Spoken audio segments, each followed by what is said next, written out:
Ay magandang araw na naman mga kamigs. Ang gagawin natin ngayon ay yung itong kamuning or Chinese perfume din ang tawag nito. Magkaiba ito sa Aglalia odorata. Chinese perfume din yun. Ito naman kamuning or Chinese perfume.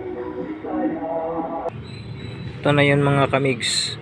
Hinugot ko yun galing kasi itong ang nilagyan nito ay 5x8 lang siya. Ito maliit. Ililipat natin dito sa yung 8 na size niya. Ganun pa din ang proseso mga kamigs dito. Binawasan ko dito. Ganun. Para hindi yun, ganun din hindi madamay yun ng ugat. Ito na yun mga kamigs. Nalipat na siya sa yung size na 8. Yan.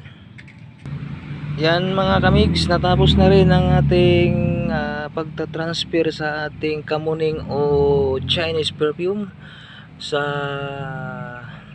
seedling bag na 8 mula dito sa 5x8 mga kamigs. Kaya hanggang dito na lang mga kamigs.